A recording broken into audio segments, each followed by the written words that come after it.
আপনি যে সোমবারের ব্রত করছেন সেই ব্রতে আপনি যে বেলপাতা শিবলিঙ্গে অর্পণ করছেন আর সেই বেলপত্র যদি আপনি খান তাহলে এতে কি হয়?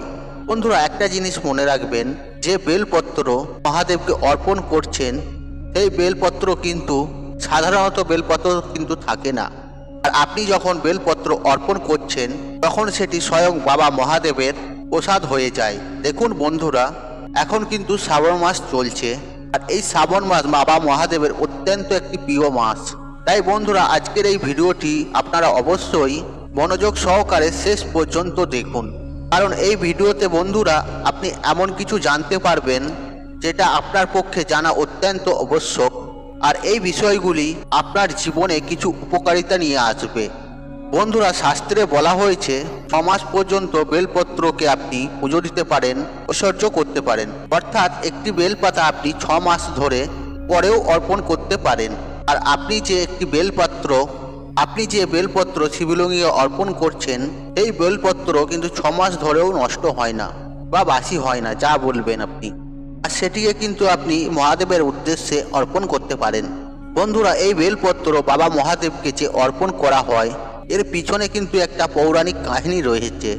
বন্ধুরা, যখন সমুদ্র মন্থন হয়েছিল তখন সেই সমুদ্র মন্থনের সময় কিন্তু সেখানে একাধিক জিনিস উঠেছিল আর সেখান থেকে বিষও কিন্তু উঠেছিল এবং সেই বিষ চারিদিকে ছড়িয়ে পড়েছিল। আর তখন সম্পূর্ণ বিষকে রক্ষা করার জন্য মহাদেব সেই বিষকে নিজের কণ্ঠে ধারণ করেছিলেন। আর সেদিন থেকে মহাদেবকে নীলকণ্ঠ হিসেবে বলা হয়। বন্ধুরা, সেই বিষের প্রভাবের কারণে মহাদেবের শরীরের তাপ কিন্তু বাড়তে থাকে। তার ফলে কি হয়, আশপাশের বাতাবরণ জ্বলতে শুরু করেছিল। আর তখন তার জন্য একজন ব্যাদের পরামর্শ নেওয়া হয়। আর সেই ব্যাদজি বলেছিলেন মহাদেবকে বেলপত্র সেবন করতে। তারপরে মহাদেবকে বেলপত্র খাওয়ানো হয়, পরে তাকে জল দিয়ে স্নান করানো হয়। তারপরে বাবা মহাদেবের শরীর থেকে যে উত্তাপ বেরোচ্ছিল আর সেগুলো কিন্তু শান্ত হতে শুরু করলো। আর বন্ধুরা, সেদিন থেকেই শুরু হলো মহাদেবকে বেলপত্র অর্পণ করা। বন্ধুরা, একটা কথা কিন্তু মনে রাখবেন, যখন মহাদেবকে বেলপত্র অর্পণ করবেন তখন সেই বেলপত্রর সাথে সাথে কিন্তু আপনি জলও কিন্তু অর্পণ করবেন। এতে বাবা মহাদেবের শীতলতা অনুভব করে, সাথে সেই ব্যক্তিকে আশীর্বাদ করে থাকে। বন্ধুরা, একটা কথা কিন্তু মনে রাখবেন, এই বেলপত্র 3টি পাতা থাকে, সেই পাতাটি বাবা মহাদেবকে উৎসর্গ করবেন। আর ফাটা বা ছেঁড়া বেলপত্র কিন্তু বাবা মহাদেবকে অর্পণ করবেন না। বন্ধুরা, এর পিছনেও কিন্তু একটা পৌরাণিক কথা রয়েছে। তখন ভগবান শিব শ্রী গণেশের যখন মস্তক কেটে দিয়েছিল আর সেদিন থেকে বাবা মহাদেব সংকল্প নিয়েছিলেন, আজ থেকে কোনোদিন আমাকে কোনো বস্তু যেন খণ্ডিত অর্পণ না করা হয়। আর সেদিন থেকেই বন্ধুরা বাবা মহাদেবকে কোনো খণ্ডিত জিনিস ও যে কোনো বস্তু ভুল করেও কিন্তু অর্পণ করা হয় না। তাছাড়াও বন্ধুরা, আপনি যদি আপনার বাড়িতে শিবলিঙ্গ থেকে থাকে আর সেই শিবলিঙ্গে যদি আপনি রোজ বেলপত্র অর্পণ করেন, তার ফলে আপনার জীবনে সমস্ত প্রকারের সমস্যা কিন্তু দেখবেন দূর হয়ে যাবে বাবা মহাদেবের আশীর্বাদ ও কৃপায়। বন্ধুরা, একটা কথা কিন্তু মনে রাখবেন, যারা বাবা মহাদেবের ভক্ত হয়ে থাকেন তাদের কিন্তু কখনোই বস্ত্রের অভাব হয়নি। আপনি যদি আপনার আলমারিতে বেলপত্র রাখেন বা যেখানে টাকা রাখেন সেখানে বেলপত্র রাখেন, তাহলে দেখবেন আপনার ব্যাংক ব্যালেন্স কিন্তু অবশ্যই বাড়বে। বন্ধুরা, আজকের এই ভিডিওটি আপনি কিন্তু সম্পূর্ণ দেখবেন। আজকে আমি বেলপত্রর সাথে সম্পর্কিত বিশেষ কিছু জিনিস আপনাকে জানাতে চলেছি, যা আপনি হয়তো আগে জানেন না। আজকের যে তথ্য আপনাকে দিতে চলেছি সেই তথ্যগুলো কিন্তু লক্ষ টাকা খরচা করেও কিন্তু আপনি কোথাও পাবেন না। আগে হ্যাঁ বন্ধুরা, একটা কথা কিন্তু মনে রাখবেন, অল্প জ্ঞান কিন্তু অনেক ভয়ঙ্কর হয়। অবশ্যই ভিডিওটি সম্পূর্ণ দেখবেন। আর আপনি যদি বাবা মহাদেবের আশীর্বাদ ও কৃপা লাভ করতে চান তাহলে কমেন্ট বক্সে ওং নমঃ শিবায় লিখে কমেন্ট অবশ্যই করবেন। আর আপনাদের একটি ছোট্ট অনুরোধ করব, আর আপনি যদি আমার চ্যানেলে নতুন হয়ে থাকেন তাহলে চ্যানেলটি অবশ্যই সাবস্ক্রাইব করবেন এবং পাশে থাকা নোটিফিকেশন অন রাখবেন, কারণ এই রূপ নিত্য নতুন ভিডিও সবার আগে দেখার জন্য। চলুন বন্ধুরা, মূল আলোচনায় প্রবেশ করি। বন্ধুরা, আপনাদেরকে যে বেলপত্র খাওয়ার বিষয়গুলি জানাবো আর এগুলো আপনি অন্য কোনো ভিডিওতে পাবেন না। বন্ধুরা, বেলপত্র কিন্তু যে কোনো সময় তোলা উচিত নয়।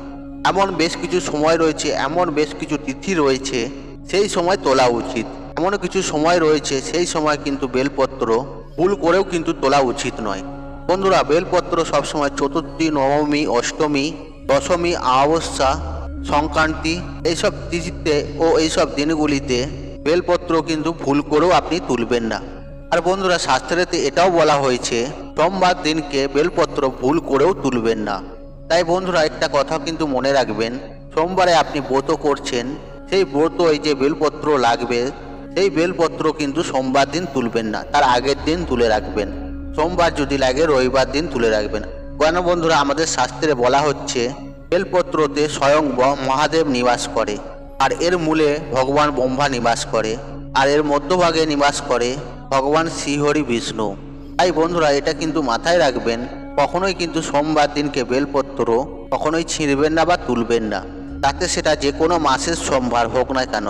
এছাড়াও বন্ধুরা, দুপুরবেলাতেও এই বেলপত্র তুলবেন না, কারণ আমাদের শিবপুরাণ বলছেন দুপুরের পর বেলপত্র তুললে কিন্তু এতে পাপ লাগে। বন্ধুরা, এবার জানি বেলপত্র কিভাবে উৎপত্তি হয়েছিল। বন্ধুরা, একবার মাতা পার্বতীর কিছু খাম মধ্যা অঞ্চল পর্বতে গিয়ে পড়েছিল, আর সেখান থেকে একটি গাছ, একটি বৃক্ষ সেখান থেকে জন্ম নেয়, আর সেই গাছটিকেই আমরা বেলপত্র নামে জানি।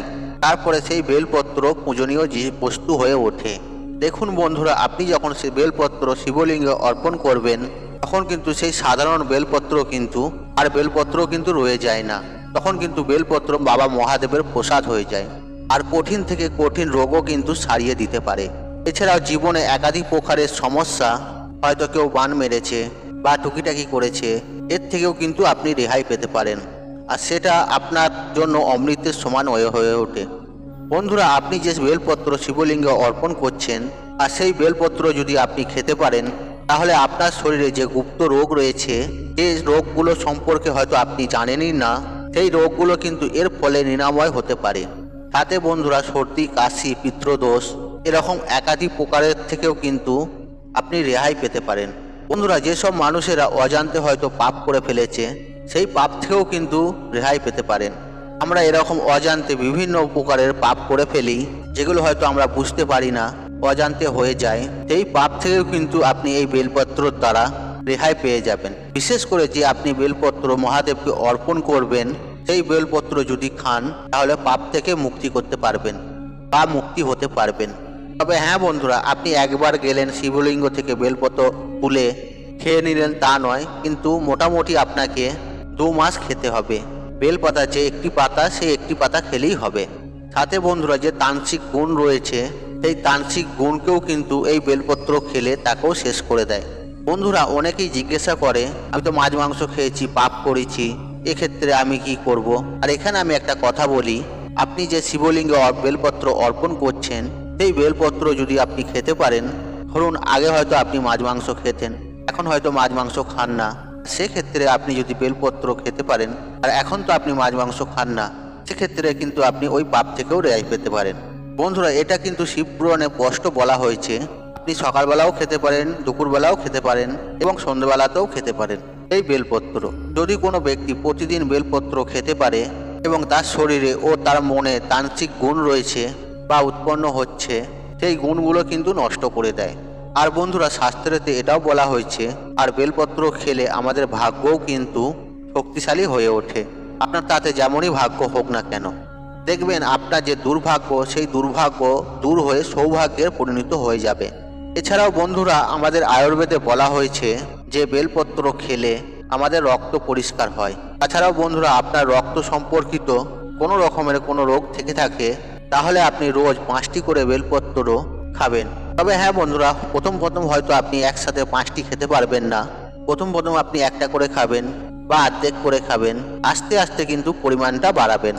তাছাড়াও বন্ধুরা, যে আপনি শিবলিঙ্গে বেলপত্র অর্পণ করছেন, আর সেই বেলপত্র যদি খেতে পারেন, আপনাদের মনেতে বিভিন্ন প্রকারের ইচ্ছা থাকে, এটা করব ওইটা করব, সেই সব ইচ্ছাও কিন্তু দেখবেন পূরণ হতে শুরু করবে।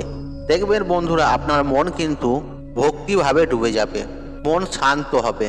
আর আপনি যদি চান আপনার মন ভক্তিতে ভরে থাকুক, এরকম অনেক মানুষই রয়েছে তাদের মন চঞ্চল, তারাও চায় যে আমাদের মন শান্ত হোক, তাহলে আপনি শিবলিঙ্গে যে বেলপত্র অর্পণ করছেন, সেই বেলপত্র কিন্তু খাবেন। এতে কিন্তু আপনার মন শান্ত হবে, ঠাকুরের প্রতি অগাধ বিশ্বাস কিন্তু বাড়বে। এছাড়াও বন্ধুরা দেখবেন কিছু কিছু মানুষ আছে এদিকের কথা ওইদিকে, ওদিকের কথা এদিকে, তাদের যেই খারাপ দোষটি সেই দোষ থেকেও কিন্তু বেঁচে যেতে পারে। আর বন্ধুরা বেলপত্র খেলে সাংসারিক ভোগ বা চাহিদা সেটাও কিন্তু অনেক অংশে কমে যায়। বন্ধুরা যে সমস্ত কথা কিন্তু অনেকেই বলে না, আপনাদের সামনে কিন্তু ওপেনলি বলছি।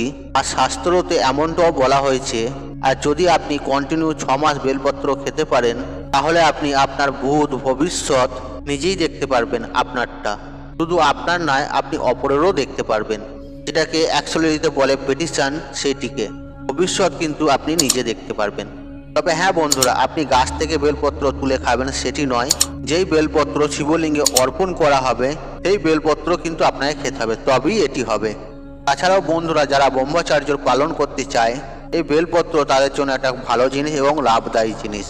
আর বন্ধুরা আপনি যদি বেলপত্র খেতে পারেন তাহলে বড় বড় সাধনা আপনার কাছে খুব সহজ হয়ে উঠবে, মন্ত্র তাড়াতাড়ি সিদ্ধ হয়ে যায়। আর বন্ধুরা যদি সন্তান আপনার কথা না শুনে থাকে, পড়াশোনা করে না, পড়াশোনা একদমই মন নেই, মাতা পিতাকে মারে, ঝগড়া করে এবং মন খুবই চঞ্চল, বন্ধুরা তাদের ক্ষেত্রে কি করবেন, শিবলিঙ্গে যে বেলপত্র অর্পণ করা হয় সেই বেলপত্র আপনি কন্টিনিউ 4 মাস ধরে তার মাথাতে কিন্তু আপনি স্পর্শ করবেন। আর এটি আপনি যে কোনো সময়তে করতে পারেন, এটা টাইমের কোনো ব্যাপার নয়। এতে দেখবেন আপনার সন্তান অনেকটাই শান্ত হয়ে উঠবে। পড়াশোনায় যে মনোযোগ নেই, আজকাল তো এরকমই হচ্ছে, সারাদিন ব্যস্ত, মোবাইল চালাচ্ছে, মোবাইলে গেম খেলছে, দেখবেন বন্ধুরা এইসব খারাপ যে দোষ বা গুণ সেখান থেকে কিন্তু অনেকটাই ভালো পথে আসতে শুরু করবে। তবে হ্যাঁ বন্ধুরা একটি কথা কিন্তু মনে রাখবেন, আপনি যখন বেলপত্র শিবলিঙ্গ থেকে তুলবেন, আর সেটা যে কোনো কারণেই হোক না কেন, আর আপনি সেই বেলপত্র তোলার আগে তার আগে বাবা মহাদেবের কাছে কিন্তু অবশ্যই প্রণাম জানাবেন, তার কাছে আশীর্বাদ নেবেন, তারপরেই সেখান থেকে কিন্তু বেলপত্র তুলবেন।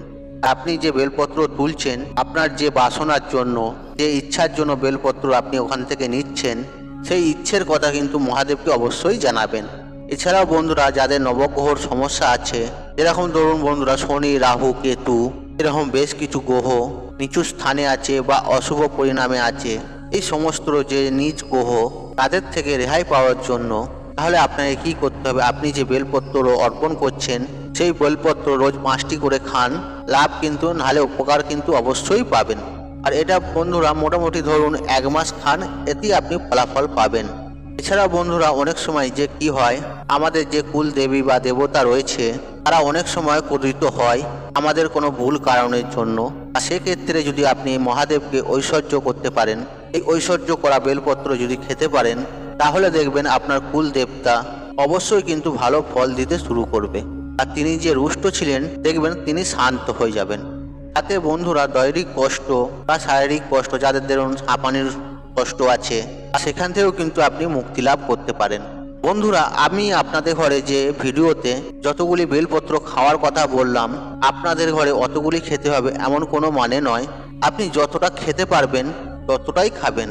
আপনি একটা খেতে পারলেন একটাই খাবেন, অর্ধেক খেতে পারলেন অর্ধেকই খাবেন। জোর জবরদস্তি করে 5টি কি 10টা খাবেন না। হ্যাঁ আপনি ধীরে ধীরে সংখ্যা বাড়াতে পারেন, কিন্তু হুট করে আপনি একবারে 5টা কি 10টা খেতে যাবেন না। কিন্তু হ্যাঁ বন্ধুরা আপনাকে কিন্তু রোজই খেতে হবে, আপনি যতটুকুন খেতে পারবেন ততটুকুনই খেতে হবে, আপনি আস্তে আস্তে সংখ্যা বাড়াবেন। বন্ধুরা তাই আজকের মতন বিদায় নিলাম। আশা করি ভিডিওটি দেখে উপকৃত পেয়েছেন। তাহলে ভিডিওতে একটি লাইক করুন, একটি কমেন্ট করুন, একটি শেয়ার করুন এবং বন্ধু বান্ধব আত্মীয়জনদের সাথে শেয়ার অবশ্যই করুন। মনে রাখবেন আপনার একটি শেয়ার অনেক মানুষকে উপকৃত করে তুলতে পারে। আর আপনি যদি আমার চ্যানেলে নতুন হয়ে থাকেন তাহলে চ্যানেলটি অবশ্যই সাবস্ক্রাইব করুন এবং পাশে থাকা নোটিফিকেশন অন রাখুন, কারণ এই রূপ নিত্য নতুন ভিডিও সবার আগে দেখার জন্য। ঈশ্বর আপনার মঙ্গল করুক, আপনি সুস্থ থাকুন, নিরোগ থাকুন ও আপনার দিন মঙ্গলময় হোক। ওং নমঃ শিবায়, ওং নমঃ শিবায়।